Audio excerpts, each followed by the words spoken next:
الرحيم لا حول ولا قوة إلا بالله العلي العظيم رب اشرح لي صدري ويسر لي أمري واحلل عقدة من لساني يفقهوا قولي ربنا وتقبل دعاء.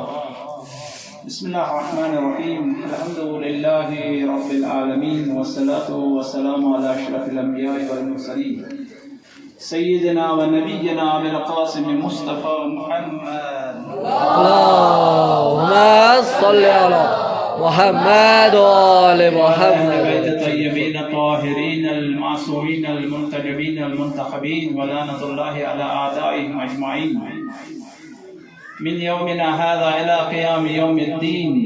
أما بعد، قال الله تعالى في قرآن المجيد وهو أصدق الصادقين وقوله الحق. بسم الله الرحمن الرحيم. وأنكحوا الأيام منكم والصالحين من عبادكم وإمائكم إن يكونوا فقراء يغنيهم الله من فضله والله واسع عليم. قرآن کریم کا سورہ نور ہے. سورہ نور کی آیت نمبر 32 میں ارشاد ہوتا ہے کہ اپنے آزاد جوانوں کی، آزاد لوگوں کی جن کے بھی شادی نہیں ہوئی ہے اور جو غلام ہیں، جو کنیزیں ہیں، ان کے نکاح کا اہتمام کرو تاکہ اللہ ان کو اپنے فضل و کرم سے غنی بنا دے. اگر وہ فقیر ہے تو اللہ ان کو اپنے فضل و کرم سے غنی بنا دے. تو اس کا مطلب یہ ہے کہ جو شادی سے پہلے غنی نہیں تھا شادی کے بعد غنی ہو جائے گا. اگر شادی سے پہلے بے روزگار تھا تو شادی کے بعد یقیناً اس کو روزگار ملنے والا ہے. کیوں؟ پروردگار عالم کا اعلان ہے کہ شادی کے بعد اللہ اپنے فضل و کرم سے اس کو غنی بنا دے گا. اگر وہ فقیر ہے، اللہ وسعت رکھنے والا ہے، ہر چیز پر وسعت رکھتا ہے. واللہ واسع علیم. وہ وسعت رکھنے والا ہے، وہ جاننے والا ہے. آج یہ مناسبت، آج کی یہ جو محفل رکھی گئی ہے، اس مناسبت سے رکھی گئی ہے کہ آج ہمارے مدرسے کے ایک استاد محترم سید اشفاق صاحب کی ابھی شادی ہوئی ہے. اس مناسبت سے یہ محفل رکھی گئی ہے کہ آج آپ شادی کے بعد مدرسے میں آئے ہیں اور یہ استقبالیہ محفل رکھی گئی ہے.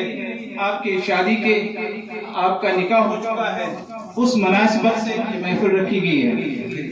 ہم سارے مدرسے کے جتنے بھی طلاب ہیں، جتنے بھی اساتذہ کرام ہیں، ہم سید اشفاق صاحب کا شکریہ ادا کرتے ہیں کہ انہوں نے ہم کو تشکر کرنے کا موقع دیا ہے، استقبال کرنے کا موقع دیا ہے. اور پروردگار عالم نے ہم کو یہ توفیق دی ہے کہ ہم آج اس مناسبت سے یہ محفل برگزار کر پائیں. اور شادی شدہ اور غیر شادی شدہ میں فرق یہ ہے کہ اگر غیر شادی شدہ رات بھر عبادت میں مصروف رہے، اور دوسرا شادی شدہ گھر میں سوتا رہے، اس کی عبادت اور اس کا سونا برابر. سبحان اللہ، ماشاءاللہ ماشاءاللہ، سبحان اللہ. اور جس کا ایمان مکمل نہیں ہوا ہے، شادی کے بعد ایمان مکمل ہو جاتا ہے.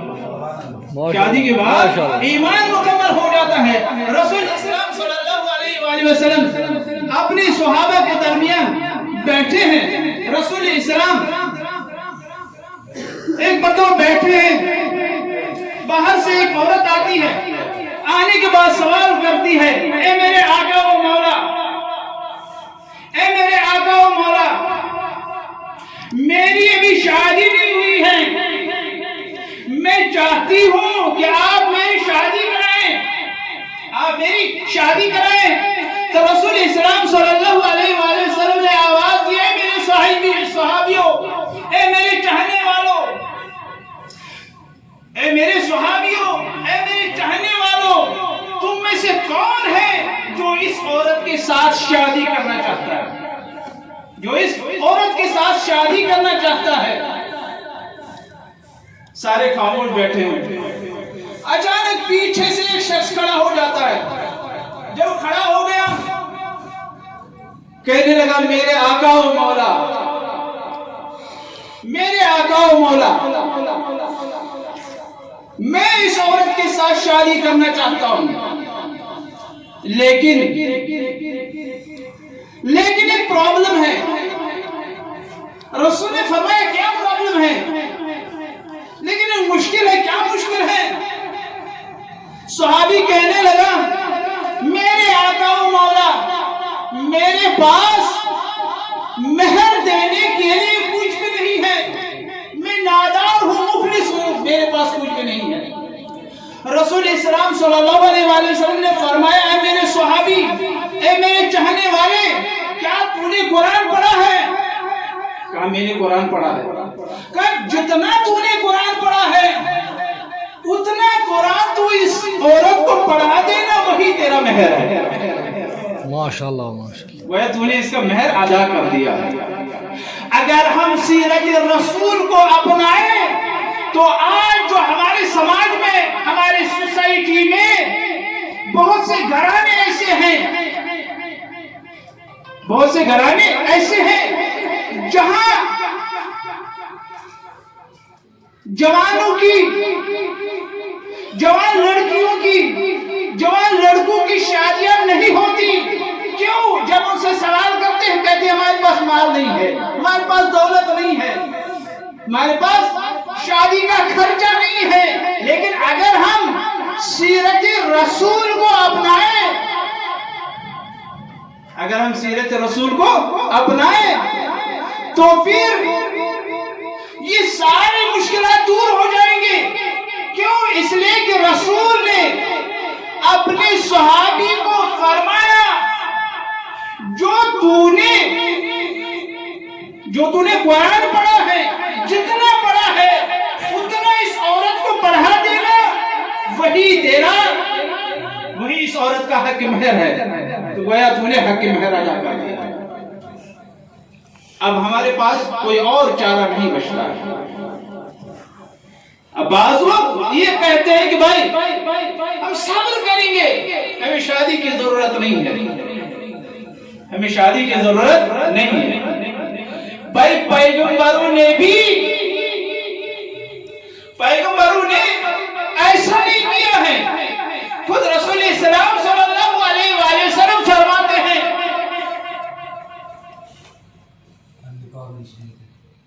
خود رسول اسلام صلی اللہ علیہ وآلہ وسلم فرماتے ہیں، یہ نکاح میری سنت ہے، جو اس سے روگردان ہو جائے وہ مجھ سے نہیں ہے۔ یعنی جو شخص یہ کہتا ہے میں صبر کر لوں گا، شادی نہیں کروں گا، تو گویا اس نے سیرت رسول پر عمل نہیں کیا ہے، سیرت رسول پر عمل نہیں کیا ہے۔ سیرت رسول پر عمل یہی ہے کہ آپ شادی کریں، آپ شادی کریں۔ اور اس کے بعد دوسری جگہ پر روایت بھی ملتا ہے، اگر کوئی شخص مال اور حسن کو دیکھ کر کسی سے شادی کرے تو اس کو ضرور مال اور حسن تو اس کو مل جاتا ہے، لیکن سکون زندگی نہیں ملتا۔ لیکن جو شخص پرہیزگاری کو دیکھ کر، ایمان کو دیکھ کر، تقوی کو دیکھ کر کسی عورت سے شادی کرتا ہے تو اس کو سکون زندگی مل جاتا ہے، اس کو سکون زندگی مل جاتا ہے۔ جو اپنے ایمان کی خاطر شادی کرے تو پروردگار عالم اس کے وہ سارے وسائل جو ابھی تک اس کے پاس نہیں تھے، جو اس کے پاس نہیں تھے، وہ سارے وسائل اس کے پاس آ جاتے ہیں۔ اس کی قسمت دگنی ہو جاتی ہے. ابھی اس کی قسمت اکھیری تھی، اب دگنی ہوگی. شادی کے بعد دگنی ہوگی. رسول اسلام صلی اللہ علیہ وآلہ وسلم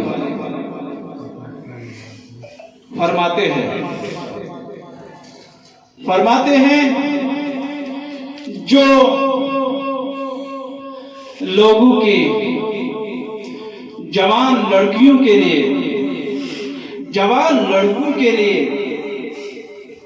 شادی کے وسائل پیدا کرتا ہے اور ان کو آمادہ کرتا ہے کہ وہ شادی کرے، ان کے لیے وسائل فراہم کرتا ہے، تو پروردگار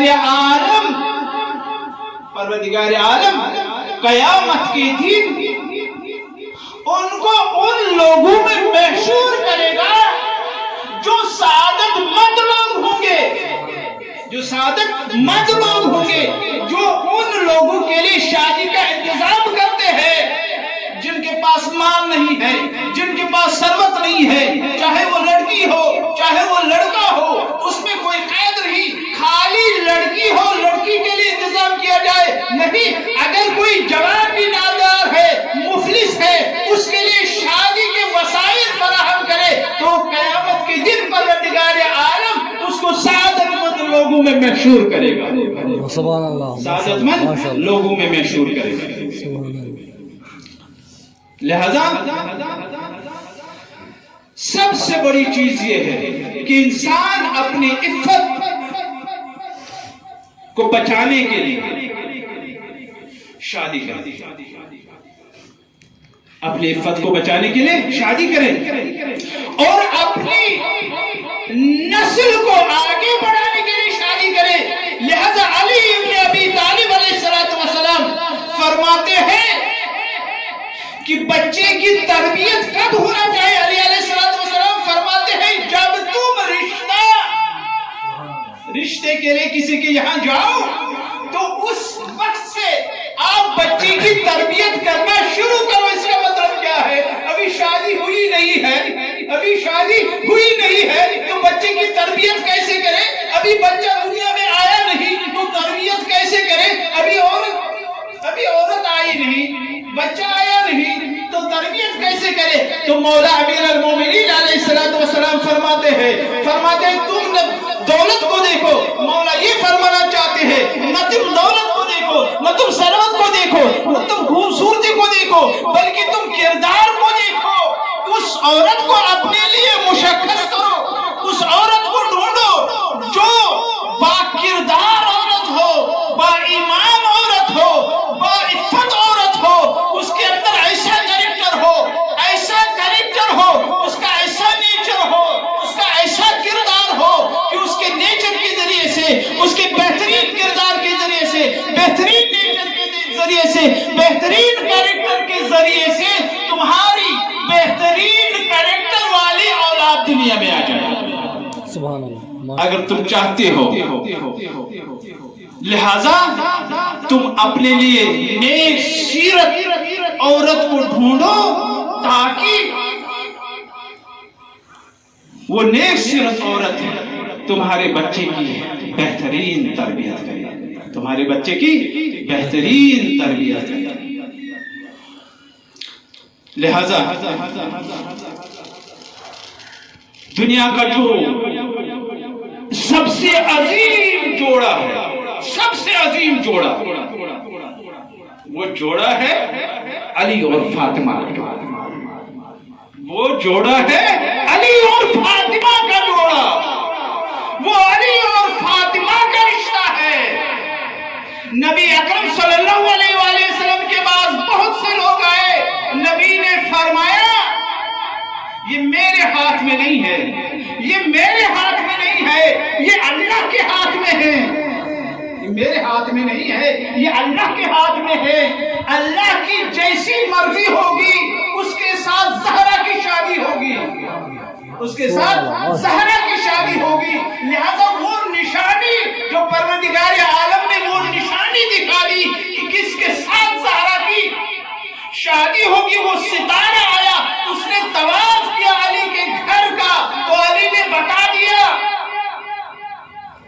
بتا دیا کہ زہرا کا کوئی کفو نہیں ہو سکتا علی کے بغیر، علی کے بغیر زہرا کو کوئی کفو نہیں ہو سکتا۔ اور فرمایا کہ اگر علی نہ ہوتے تو دنیا میں فاطمہ کا کوئی کفو نہ ہوتا، فاطمہ کا کوئی کفو نہ ہوتا۔ لہذا بچے بھی ایسی دنیا میں آئے کہ دونوں امام، دونوں سید الشباب اہل الجنہ، دونوں رسول کی دل کی ٹھنڈک، دونوں رسول کے پھول، دونوں اسلام کو بچانے والے، دونوں صحیح شریعت کو بچانے والے، دونوں اپنے نانا کی دین کی حفاظت کرنے والے، اور دونوں کی نسل سے